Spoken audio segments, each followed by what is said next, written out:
Would you mind leaving us alone for a moment? Would you mind, would you mind যদি কিছু মনে না করেন সেক্ষেত্রে আমরা ইউজ করি উড ইউ মাইন্ড দিয়ে কাউকে প্রশ্ন করি যে আপনি যদি কিছু মনে না করেন তাহলে কিছুক্ষণের জন্য আমাদের ছেড়ে দিন। Would you mind leaving us for a moment, যদি কিছু মনে না করেন আমাদেরকে কিছু মুহূর্তের জন্য বা কিছু সময়ের জন্য ছেড়ে দিন। তাহলে দেখো যে যদি কিছু মনে না করেন বা আপনার কি কোনো আপত্তি আছে বা আপনার কি কোনো সমস্যা আছে বা সমস্যা হবে বা আপত্তি আছে বা আপত্তি হবে, প্রশ্ন করি এইরকম, তাহলে আমাদেরকে ইউজ করতে হবে উড ইউ মাইন্ড বা ডু ইউ মাইন্ড, তারপরে ভার্ব আইএনজি, তারপরে অবজেক্ট, তারপরে বাক্যের শেষে জিজ্ঞাসা চিহ্ন। কেন? কারণ হচ্ছে উড বা ডু এটা হচ্ছে অক্সিলারি ভার্ব, সাবজেক্টের পূর্বে বসেছে, ইন্টারোগেটিভ বাক্য গঠন করার পূর্বে কিন্তু অক্সিলারি ভার্ব, তাহলে ডেফিনেটলি এটা ইন্টারোগেটিভ বাক্যের শেষে জিজ্ঞাসা চিহ্ন, এবং ডেফিনেটলি এটা আমরা কি জিজ্ঞেস করছি, এটা ডেফিনেটলি জিজ্ঞেস করছি। তাহলে দেখো এটা বাক্যটা তো বলে দিলাম, স্ক্রিনে এসেছিল। দেখো এবার কিছু বাক্য নিচ্ছি, সেখানে যেতে আপনার কি সমস্যা আছে, সেখানে যেতে আপনার কি সমস্যা আছে, would you mind going there. তাহলে আপনার কি সমস্যা আছে এই ফ্রেজটার কারণে আমাদেরকে ইউজ করতে হবে উড ইউ মাইন্ড এই ফ্রেজটা। উড ইউ মাইন্ড বা ডু ইউ মাইন্ড, এখানে ডু ইউ ডিলিট করছি আমি, ডু ইউ মাইন্ড এই ফ্রেজটা সর্বপ্রথম ইউজ করলাম। তারপরে কি ইউজ করব, ভার্ব। যেতে গোয়িং ইউজ করতে হবে, আইএনজি ফর্ম ইউজ করতে হবে, এই যে ভার্ব গো এর সাথে আইএনজি গোয়িং, তারপরে কি বলেছে সেখানে দেয়ার। তাহলে দেখো যে দেয়ার বাক্যের শেষে জিজ্ঞাসা মার্ক বসে গেল, কিছু নেই যেহেতু। তাহলে do you mind going there, সেখানে গেলে আপনার কোনো সমস্যা বা সেখানে যেতে আপনার কোনো আপত্তি আছে, বা সেখানে যেতে কি আপনার কোনো আপত্তি আছে, প্রশ্ন করছি। এবার দেখো এখানে কিছুক্ষণ অপেক্ষা করলে আপনার কি কোনো অসুবিধা হবে, আপনার কি কোনো অসুবিধা হবে এই ফ্রেজটার কারণে আমাদেরকে কি ইউজ করতে হবে, উড ইউ মাইন্ড বা ডু ইউ মাইন্ড, একই অর্থ কিন্তু। তাহলে এখানে উড ইউ মাইন্ড ইউজ করছি, দেখো সর্বপ্রথম উড ইউ মাইন্ড এই ফ্রেজটা ইউজ করি, তারপরে কি ইউজ করব, ভার্ব। অপেক্ষা করলে, এই যে বলেছি অপেক্ষা করলে, ওয়েট এর সাথে ওয়েটিং ইউজ করতে হবে, যেহেতু আইএনজি ফর্ম ইউজ করতে হবে ভার্বের সাথে, ওয়েটিং ইউজ করো এখানে, ওয়েটিং। তারপরে দেখো যে কিছু সময়, তাহলে এখানে প্রথমে অ্যাডভার্বটা ইউজ করো, হেয়ার এখানে, হেয়ার এখানে, তাহলে হেয়ার এখানে করো এইচ ই আর ই, হেয়ার এখানে, তারপরে কিছুক্ষণ ফর সাম টাইম, তারপরে দেখো আর কিছু আছে নেই, আর কিছু জিজ্ঞাসা মার্ক বুঝে গেল। তাহলে দেখো যে would you mind waiting here for some time, কিছু সময় বা কিছুক্ষণ এখানে অপেক্ষা করলে আপনার কি কোনো সমস্যা হবে বা অসুবিধা হবে, ওকে।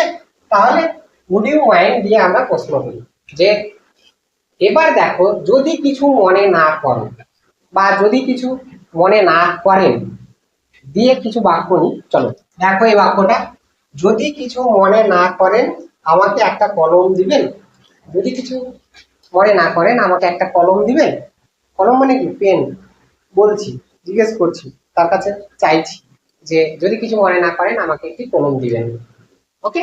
তাহলে দেখো এই যে বাক্যটা, এই বাক্যটা কিন্তু কি করছি, যদি কিছু মনে না করেন উড ইউ মাইন্ড ইউজ করতে হবে। দেখো তাহলে উড ইউ মাইন্ড সর্বপ্রথম ইউজ করব, তারপরে কি ইউজ করব, ভার্ব আইএনজি।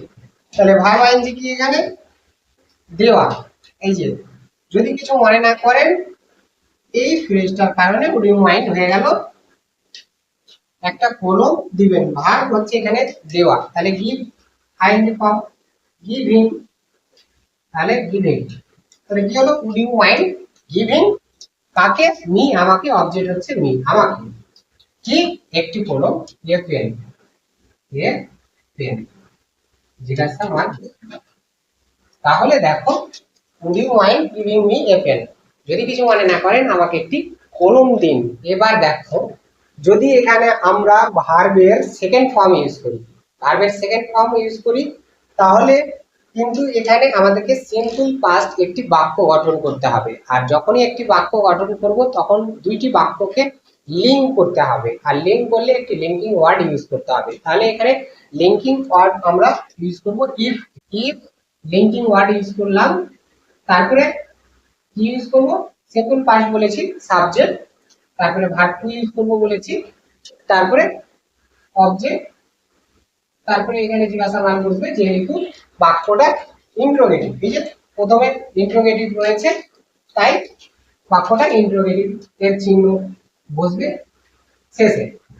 তাহলে এটা হচ্ছে structure would you mind if subject verb two তারপরে আদার ওয়ার্ডস। এবার আমরা কিছু বাক্য নেব, বাক্য নিয়ে এই স্ট্রাকচারটা দিয়ে বাংলা থেকে ইংরেজিতে বাক্যগুলিকে অনুবাদ করব। তো চলো কিছু বাক্য নিই। দেখো বাক্যটা, আমি যদি আপনাকে কিছু জিজ্ঞেস করি আপনি কি কিছু মনে করবেন। এখানে যদি আমি জিজ্ঞেস করি আপনি কি কিছু মনে করবেন, দুইটি বাক্য আছে। ওকে, আপনি কি কিছু মনে করবেন এই ফ্রেজটার জন্য, আপনি কি কিছু মনে করবেন এই ফ্রেজটার জন্য উড ইউ মাইন্ড ইউজ করতে হবে। উড ইউ মাইন্ড সর্বপ্রথম ইউজ করলাম, তারপরে কি ইউজ করতে হবে, ইফ, তারপরে দেখো আমি যদি জিজ্ঞেস করি, এই যদির কারণে ইফ বসে গেল, আমি জিজ্ঞেস করি তাহলে ইফ সাবজেক্ট কে এখানে আই, দ্বিতীয় বাক্যের সাবজেক্ট হচ্ছে আই, তাহলে আই হচ্ছে সাবজেক্ট, আই জিজ্ঞেস করা হচ্ছে এখানে কি আস্ক, আস্ক এর সেকেন্ড ফর্ম হচ্ছে asked, if I asked A S K E D, asked, if I asked যদি আমি জিজ্ঞেস করি আপনাকে, you, if I asked you if something, if I ask you something, S O M E T H I N G, something, জিজ্ঞাসা আমার বুঝে গেল। Would you mind if I asked you something, যদি আমি আপনাকে কিছু জিজ্ঞেস করি আপনি কি কিছু মনে করবেন। ওকে, তাহলে বাক্যটা দেখে নাও ভালোভাবে। তো এই হচ্ছে would you mind verb ING other words, অথবা would you mind if plus subject plus verb to plus object বা other words. Okay, so if you like the video, so please like, comment, share and subscribe to the channel, and please click all notification to get more videos. See you again in other videos.